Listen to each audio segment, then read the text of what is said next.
Welcome back to another session. I hope you are well. In today's session, I would like to talk about the third voice in your life.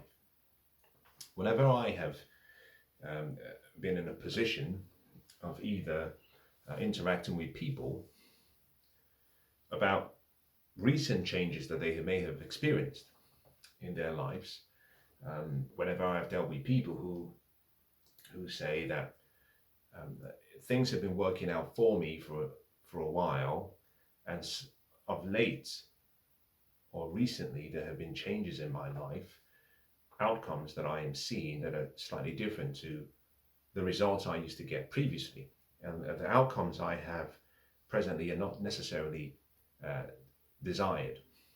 My first question to myself is always the same: who is the third voice? Who is the third voice? And I'd like to use that as a theme for today's session. I've also applied this to myself because I go through the same process regularly. There's a voice in our hearts, in our heads. There's a still small voice that exists around us, within us, that speaks.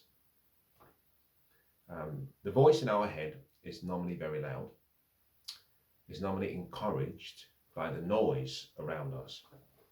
And so we never are able to hear the still small voice, which is why one of the things that people have recommended is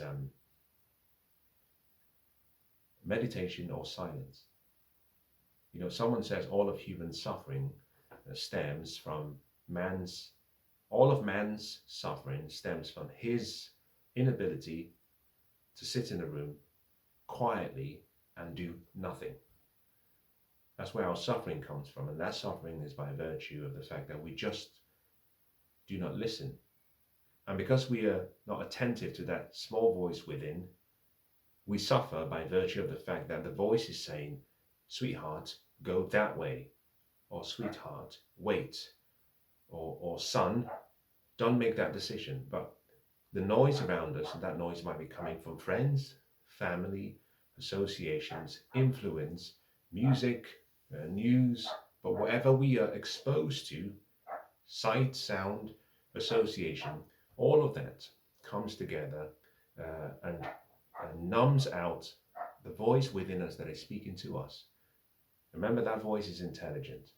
You are intelligent, but it's the working relationship between the two intelligences that creates the outcome and the desires that we want, and that we are by birth could have. I wouldn't use the word destined to have, but we could have, and is willed for us. In other words, the universe wants the best for you. And the third voice comes into the picture by virtue of active voices that speak into your life, either speak life or either speak death and destruction. If we work backwards, on both sides, life and death and destruction are polar opposites of each other.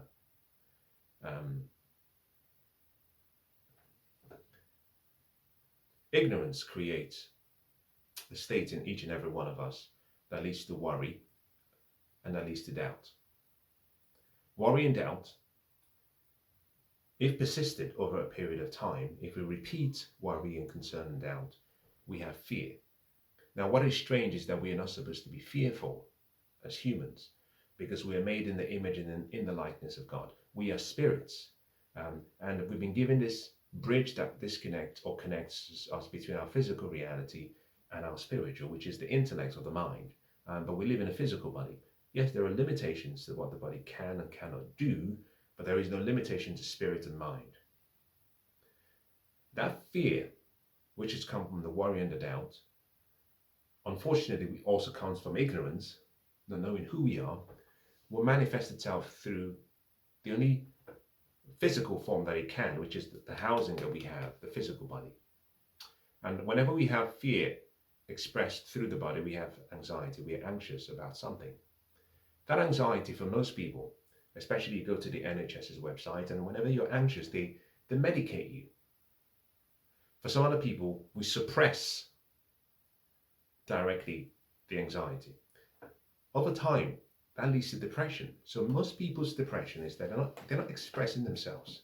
Now, by expressing yourself, I'm not saying you should just tell everyone you're depressed and that solves the issue. No. But depression puts you in a state whereby you're not living the life that you should live. And that depression over time will lead to death and destruction. Some people take their lives, and some people have their lives taken from them by virtue of certain behaviors and habits and daily routines. It's a painful pathway, destruction and death. Now, the opposite at every stage along the way is light. The opposite of ignorance is knowledge. And what you're looking for, rather than looking for worry and doubt, you're looking for understanding, which comes from study. You see, information, and the key word is not just information you're seeking, but truth. The truth shall set you free. Knowledge of the truth. You're looking for knowledge based on truth, and the study of knowledge gives you comprehension. When you apply said knowledge, you have wisdom. But in order to go from wisdom, or to get to wisdom, you must apply some form of action, and that comes from understanding, which is why the great writer says, in all of your getting, get understanding. Wisdom is the principal thing, but he says, in all your getting, get understanding. So there are three things you have to keep in mind: knowledge, understanding, and wisdom. You're looking for understanding because if you understand something, you recognize the energy state, and therefore you know what to do next. Most people's struggles does not come down to a lack of activity, which is action. Most people's suffering comes from a lack of understanding. It's that they have access to all of this information, but most people don't comprehend the difference. They can't distinguish the difference. Wisdom is recognizing what makes one thing unique, different, distinct from another. Understanding requires you to know why they are different. And if you can apply action, you get the results. So if you have knowledge that comes from truth, that leads to understanding, what you find is rather than have fear, you have faith. Because faith comes from what you hear and what you see and what you expose yourself to.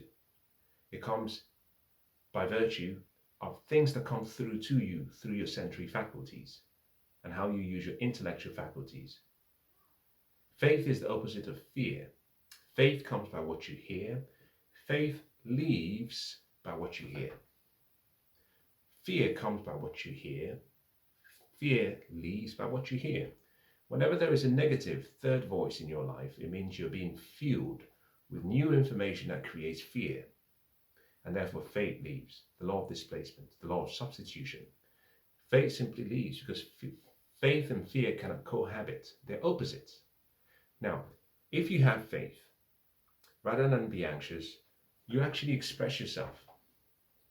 You have well-being. You have an abundant, happy life.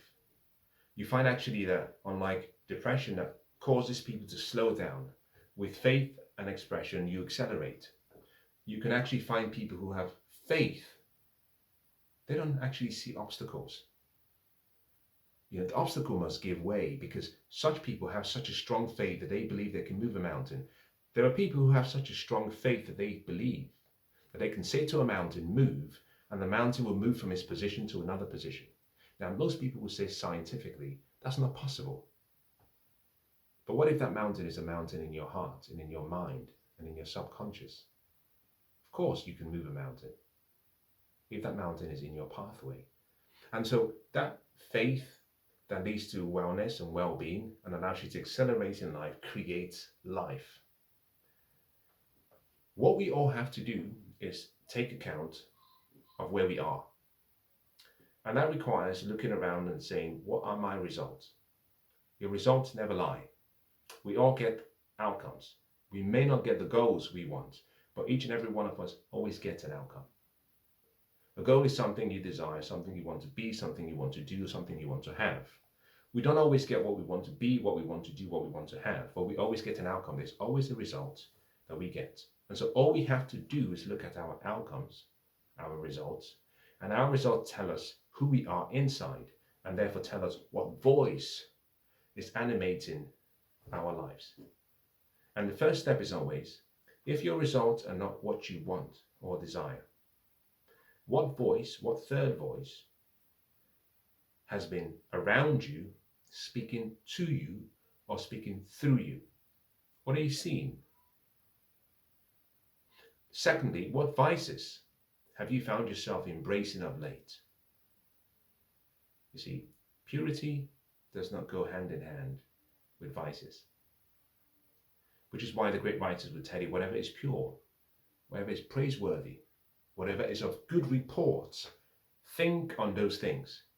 Let go of the vices. We talk about the 7 deadly sins: gluttony, lusts. We talk about envy, greed. We talk about perhaps other desires we might have. All of these desires do not edify your spirit.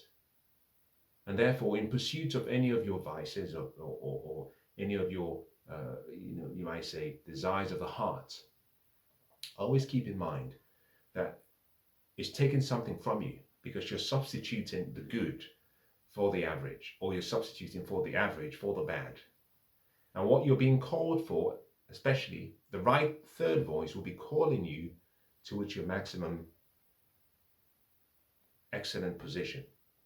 And that voice is speaking every day. But the voice is so low that you need to be serene to hear the voice.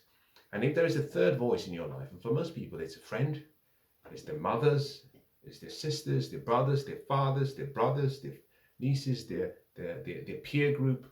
Sometimes it's just the media. There's always the third voice. And so whenever I've got to a point in my life where I start to struggle, I always revert back to, what are my results? And what has been the dominant third voice in my life in the prior month, 30 days, or 90 days? And immediately I find what that voice is. The question is very simple. Is that the voice of the Spirit? In other words, is that the voice that is in resonance, in vibration with your best and ideal self? I'm not asking whether the voice is well intended or well meaning. No, is that voice consistent with the voice of the Spirit? And whenever the answer is no, you distance yourself from that voice. Most people suffer from depression, not because they have any clinical reason to. Most people suffer because there is a third voice that they are being exposed to, and these days is social media.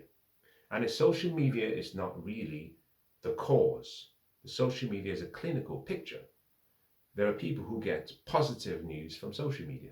Why? Because they choose intentionally what information they want to come to them.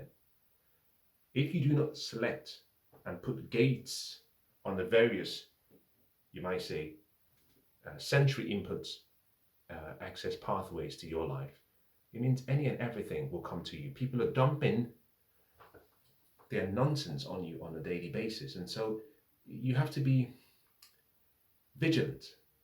You have to be wise as a serpent. You have to be gentle as a dove, but you also have to be very, very shrewd in keeping in front of you what you want in your future and keeping away from you what you detest. Now, the key thing is not that you can't see things, because that's part of life. It's don't get emotional or assign any emotion or be emotionally involved with any idea or picture that comes to your mind which you do not want. For example, I can walk down the street and I can see someone who actually has been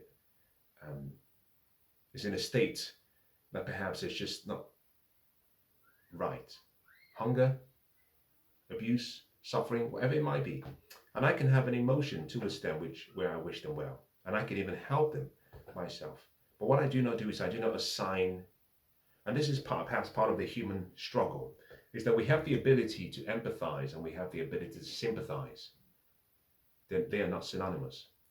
Sympathy and empathy are not synonymous terms. The ability to empathize with someone requires the ability to put your shoes You put your feet in their shoes. And so you actually feel what they might be feeling. And the way you do that is with your intellectual faculties that you have: imagination, perception, memory, reason, and will. So you can take yourself in your imagination, you can say, what if this were me? And then suddenly you find that you're replaying this picture in your mind of you being in that position, suffering. And suddenly, because you're replaying it over and over again, because you have ignorance about the fact that you should have light, but rather you have darkness, and that ignorance, by virtue of what the image creates worry and doubt, and suddenly there's fear. Oh shit, what if I die? What if my mother dies? What if my father dies? What if I keep suffering? What if this? What if that? And you're replaying all that picture in your heart. And the more you assign emotions to it, the more it goes into your subconscious mind. Suddenly it becomes a prayer, a thought in your subconscious mind. And people get surprised and shocked when they look into the future and they see something that they feared in the past. And they say, well, I knew it. I just knew it. I had an intuition that this will happen to me. It's like, no, it wasn't your intuition. It was your creative imagination. It was the fact that you used your focus, your imagination, and they worked together by taking a picture that should never have been in your subconscious mind, by assigning an emotion to it, by repeating it regularly, by staying focused on that picture, and suddenly it goes into your subconscious mind. Your subconscious mind sees it as an instruction to proceed. It takes that picture and it starts to replicate it. And sometime in the future, there you are. It's right in front of you. Which is why the wise men from the past and women said, listen, your words, my words will not return to me void. It will achieve that to which it has been sent. In other words, what precedes the word is your thoughts.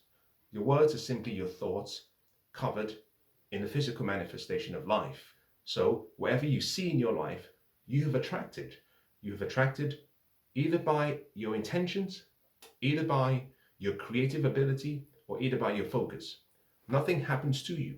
Things happen to and through you, by you, or for you, or on your behalf. And so it's important to recognize that you have to be wise in recognizing that there is a third voice in and around us. And we can control that voice. We can shut it off completely. We can choose the right third voices. We can neglect the wrong ones. As a matter of fact, it's important to allow yourself to be exposed to varying other ideas. Because if you're exposed, for example, I can listen to an ideology that I think is fanciful and wrong. But in listening to the idea, effectively, remember, there can't be a positive without a negative. The law of gender, of opposites, dictates that if I listen to something that is negative, that negative idea shows and introduces the fact that there must be a positive idea. So it's fine to listen to different counter perspectives. The thing is, you have to do so when you are ready. There's the whole saying, because you're still a baby, you can only drink milk.